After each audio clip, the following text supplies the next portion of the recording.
आधी रात के बाद ससुर जी मेरे दरवाजे पर आए। उसकी आवाज़ साफ सुनाई दे रही थी। ससुर जी ने कहा, बहू मैं बाथरूम में गिर गया हूँ और मेरे कमर में बहुत दर्द हो रहा है अगर तुम मेरी थोड़ी मालिश कर दो तो शायद मुझे कुछ राहत मिल जाए। मैंने थोड़ा हिचकिचाते हुए उन्हें जवाब दिया, ससुर जी आप रुकें, मैं आपकी मदद करती हूँ। लेकिन उन्हें अपने बिस्तर पर लिटाने की कोशिश करते करते मेरे दिमाग घूमने लगा कि फिर जो हुआ आप सोच भी नहीं सकते, क्योंकि उसके बाद मेरी पूरी ज़िंदगी बदल गई। हेलो दोस्तों, मेरी शादी के 5 महीने बाद अचानक मेरे पति की एक दरमियानी दुर्घटना में मृत्यु हो गई। मेरे पिता ने मेरी शादी कराने के लिए बहुत मेहनत की थी, लेकिन 5 महीने के भीतर ही मैं फिर से अपने पिताजी के दरवाजे पर खड़ी थी। मेरे मायके में मेरी माँ नहीं थी, इसलिए मैं बहुत डरी हुई थी। अगर मेरी सौतेली माँ कुछ कहेगी तो मैं कैसे वहाँ रह सकूंगी, जिससे मेरा डर और भी बढ़ गया। एक दिन अचानक मेरे ससुर मेरे मायके के घर आए। ससुर जी ने मेरे पिता से कहा कि वो अपनी बहू को अपने घर वापस ले जा रहे हैं। मेरी सौतेली माँ तुरंत सहमत हो गई, लेकिन पिता ने तुरंत तितर दिया, ये आपका बेटा नहीं है तो आप मेरी बेटी को क्यों ले जा रहे हैं। फिर मेरी सौतेली माँ बीच में बोली, वो कह रहे हैं कि अगर वो उसे ले जा रहे हैं तो ले जाने दो। उन्होंने कहा कि वो उस घर की बहू है, चाहे कुछ भी हो जाए उसे उस घर में वापस जाना ही होगा। उनके अगले के बाद मेरे पिता ने बिना सोचे जवाब दिया, अगर मेरी बेटी वहाँ खुश रहेगी तो मुझे खुशी होगी, तुम उसे ले जाओ। तब मेरे ससुर ने कहा, आओ बहू, अपने कपड़े ले आओ।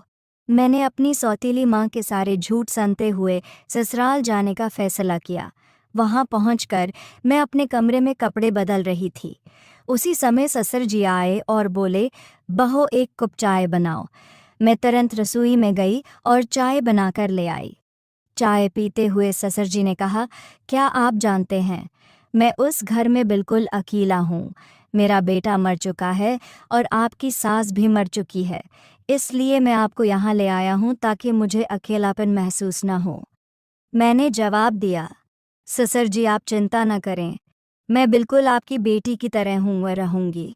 मैं हमेशा तुम्हारे साथ हूँ। इस पर ससुर ने कहा, मैं जानता हूँ कि तुम मेरे साथ रहोगी क्योंकि तुम्हारी सौतेली माँ तुम्हें उस घर में कभी चैन से नहीं रहने देगी। ऐसे ही कुछ दिन गुजर गए।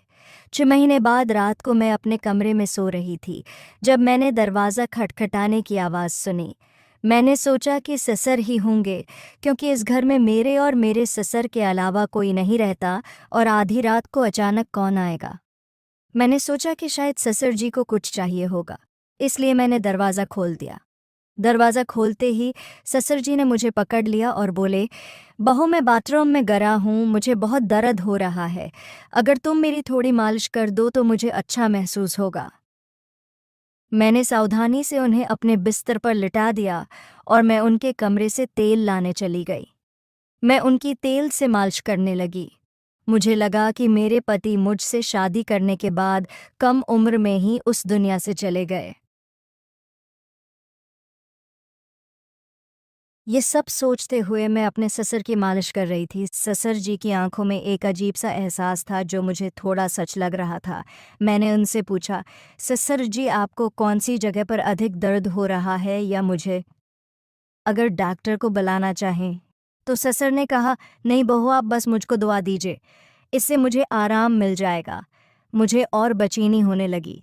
मैंने उनसे कहा, ससुर जी आप अपने कमरे नहीं जा सकती तो तुम यहाँ मेरे कमरे में सो सकती हैं, मैं आपके कमरे में जाकर सोती हूँ। ससुर जी बोले, नहीं बहू, मुझे अकेला मत छोड़ो। अगर मुझे रात को बाथरूम जाना हो तो मैं अकेला कैसे जा सकता हूँ, इसके बजाय तुम भी यही सो जाओ। मैंने उनकी बात मानी और वहीं सो गई। कुछ देर बाद ससुर जी उठकर मेरे पास आए और बोले, बहू मैं तुमसे कुछ बात करना चाहता हूँ, अगर तुम मुझसे ज़हमत हो तो ही मैं बात करूँगा। उनकी बातों से मुझे बेचैनी होने लगी। मैं चौंक गई। मैंने कहा, ससुर जी आप क्या बात करना चाहते हैं? ससुर ने थोड़ा मुस्कुराते हुए कहा, मैं आज की रात तुम्हारे साथ बिताने की योजना बना रहा हूँ, क्योंकि अब अकेले रहना अच्छा नहीं लगता। लेकिन ससुर जी की बातों ने मुझे परेशान कर दिया था। ससुर जी आप क्या बात कर रहे हैं? आप मेरे ससुर हैं और मैं अपने सिर के साथ ऐसा व्यवहार नहीं कर सकती। ससुर ने कहा, संभाले, मुझे विश्वास है कि मैं पहला तुम्हारा ससुर था, लेकिन अब तुम्हारा पति भी मर चुका है और अब तुम्हें रोकने कोई नहीं आएगा। मैं अकेला हूँ और तुम भी अकेली हो। हम एक दूसरे का समर्थन कर सकते हैं। उसकी बातों ने सचमुच मेरा दिमाग चकरा दिया था। मैं कुछ नहीं कह सकी। सौतेली माँ का दुर्व्यवहार और ससुर का अजीब व्यवहार।